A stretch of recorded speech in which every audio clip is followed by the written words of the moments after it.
Olá, eu me chamo Frei Wellington, sou estudante acadêmico do 4º período do curso de Filosofia na Faculdade Católica no IESMA, aqui no São Luís do Maranhão, e nos foi proposto pelo nosso professor que ministra para nós a disciplina de História da Filosofia Moderna 2, professor Lucas, um trabalho com uma forma de avaliação, de gravarmos uma aula em cima de algum dos temas que nós estudamos durante este 4º período. E eu escolhi o tema do contratualismo, segundo a visão do filósofo Thomas Hobbes, né, como ele pensa o contratualismo. Então, dentro de pouco tempo, irei tentar fazer entender o que seria o contratualismo dentro da visão do pensamento do filósofo Thomas Hobbes. Antes de mais nada, é preciso entender o que seria ou como se inseriu o contratualismo dentro do contexto também histórico. E o contexto histórico do contratualismo é marcado por muitas mudanças políticas. Temos o surgimento, a formação dos Estados nacionais e também pelos conflitos religiosos surgidos após a Reforma Protestante. Então, é um momento muito conflituoso da história, onde alguns filósofos que se denominaram contratualistas tomaram a peito a tarefa de encontrar uma nova resposta para a mais tradicional problema da filosofia política. Afinal, por que e para que existe a autoridade do Estado? Então, não era uma pergunta nova dentro da filosofia política a proposta de pensamento de contratualistas. Mas o que vai mudar aqui, agora que aparece logo após essa pequena introdução, entra já o nome de Thomas Hobbes, que seria o fundador ou idealizador desta nova forma de pensar,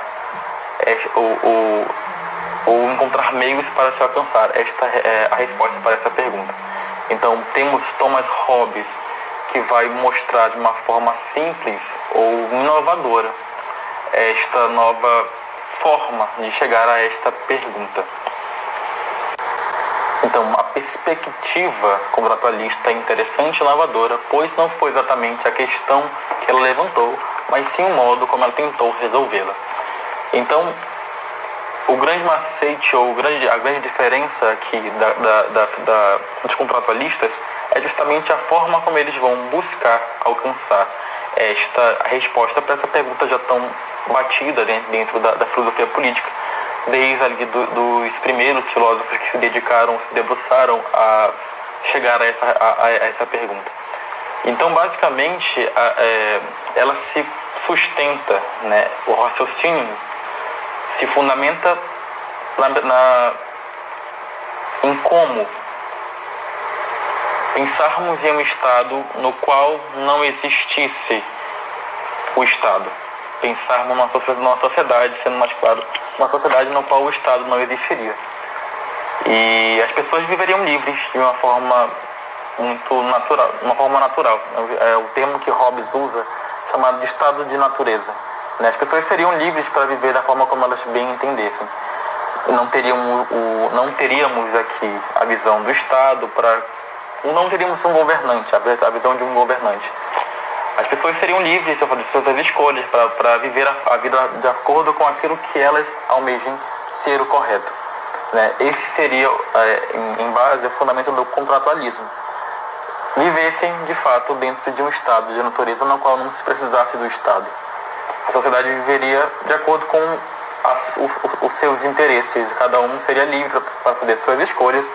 E aqui entra um outro termo que é tido como contrato social, que é citado por Hobbes, que é: uma vez no estado de natureza, todos os homens seriam totalmente livres. O ingresso no estado político não poderia ser, de modo algum, imposto e só pode então ser compreendido como um contrato social. Então, basicamente, esta visão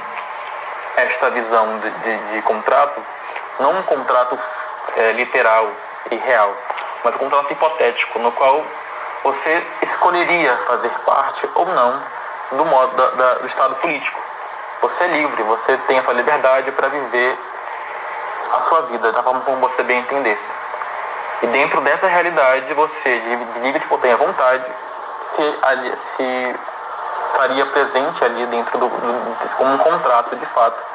Não vale ressaltar, não um contrato legítimo, um contrato real ali no papel, mas contrato mesmo hipotético, para que não se tenha algo histórico literal, mas hipotético, o qual você, de própria vontade, se valeria disso, se fosse benéfico ou não para você.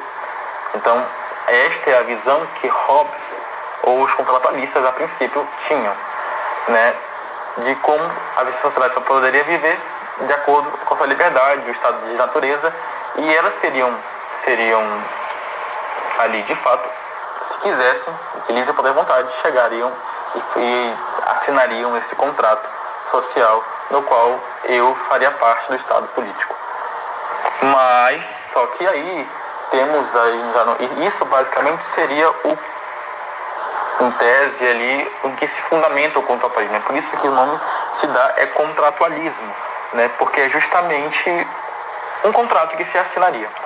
Só que aí vamos entrar agora na visão de Hobbes, que é um pouco mais diferente do que ali os primeiros contratualistas tinham como fundamento da sua filosofia. Então, Hobbes era um pensador profundamente pessimista com as pessoas, principalmente com as pessoas, né? Então, ele não acreditava na realidade da natureza humana, no qual o ser humano é livre para fazer as suas escolhas, é livre e consciente de fazer escolhas certas, escolhas que de fato levariam a paz a uma sociedade, né? Então, segundo Hobbes, em um estado de natureza sem leis ou regras que os oprimam, os homens viveriam em um estado de conflito constante e irresolvível. Então, na cabeça de Hobbes, não existe essa possibilidade em que o estado de natureza, você é livre, você escolhe as suas escolhas, não precisa do Estado te oprimindo. Ele usa muito essa palavra de opressão, seria um Estado de fato, mas à frente se fala sobre o Estado absolutista, no qual se impõe leis, se impõe regras a todo custo, não importando as escolhas, as vontades, mas se precisa chegar de alguma forma a ordem. E para Hobbes, a única forma de chegar a essa ordem não seria de forma alguma confiando nas pessoas, porque ele não, em momento algum, ele acredita no ser humano. Para ele, o ser humano não é capaz de espontânea vontade de fazer escolhas corretas. Então, de forma alguma se conseguiria chegar a esta paz. O mundo seria um conflito, um eterno, segundo o pensamento de Hobbes, o mundo seria um conflito. Um eterno conflito onde não se chegaria a nenhum consenso, onde cada um com sua própria consciência se acharia certo. E ele cita uma frase até um tanto quanto conhecida, que o homem é o lobo do homem. Então, basicamente, a guerra de todos contra todos. E isso seria o caos. Não é uma sociedade almejada, seria o caos. Então, dentro desse pensamento de Hobbes, não existe possibilidade do homem ser por si só, usar da sua liberdade para viver a paz ou se alcançar a paz dentro de uma sociedade, né? Hobbes afirma que quando nasceu, sua mãe pariu gêmeos, ele e o medo. Então, essa frase expõe a visão, a forma como Hobbes via a sociedade, né? Você nasce não interessa a sua altura ou o seu porte, se são mais fortes, mais fracos, inteligentes ou burros. Nenhuma dessas características é capaz de formar um líder autêntico, do qual seria ele que vai nos governar, ele que seria capaz de ser um líder para aquelas pessoas. Então, voltando ainda para aquela ideia de que o homem é o lobo do homem, não se existe possibilidade da forma de pensamento de Hobbes de isso ser algum divisor de águas na sociedade. Então, para ele, o homem, de forma alguma, é capaz de, por si só, ser livre para fazer suas próprias escolhas. Apesar de ser assim tão pessimista para com a sociedade, Hobbes tinha que achar meios, ou precisava achar meios que justamente preservassem o ser humano, né? Então, nesta visão de preservação do ser humano, que ele propõe uma solução, né? Então, para Hobbes, há uma única saída possível para tal calamidade. A fim de obter a paz e a ordem, os homens teriam que renunciar à sua liberdade natural e se submeter ao Estado. Então, ressaltando esta vertente dele, do governo absolutista, a única solução é que o Estado tenha um governante legítimo, no qual ele vai governar e regir as pessoas. As leis só vão serem leis de fato se alguém estiver à frente governando e fazendo valer essas leis. Não interessa da forma como elas vão ser impostas, mas elas precisam ser impostas e vividas pela população. Então, esse é o único meio, a única solução, nunca deixando o ser humano por si só viver seu estado de natureza, de liberdade e de livre-arbítrio. Não. É preciso que o Estado imponha leis, imponha um governante que vai impor essas leis às pessoas.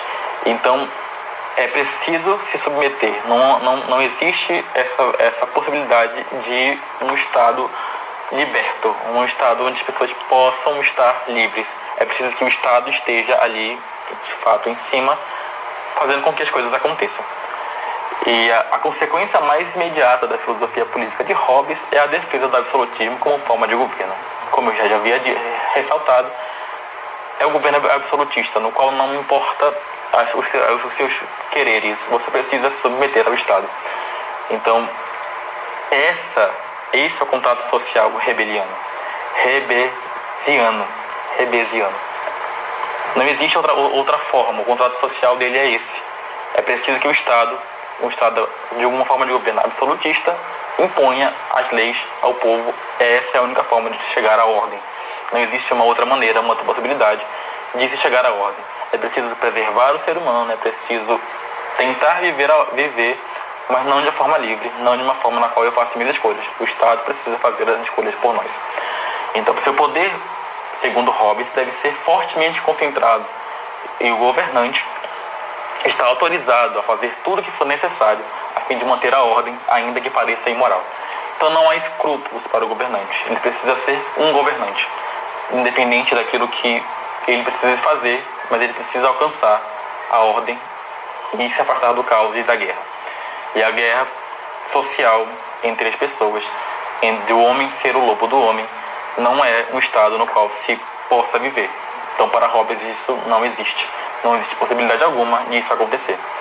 Então, esse é o contrato social de Hobbes, que difere um pouco dos outros contratualistas, no qual não existe possibilidade alguma de se existir um Estado livre. É preciso que o Estado tenha um governante para dizer as leis, ditar as leis, e é isso que importa para se alcançar a ordem.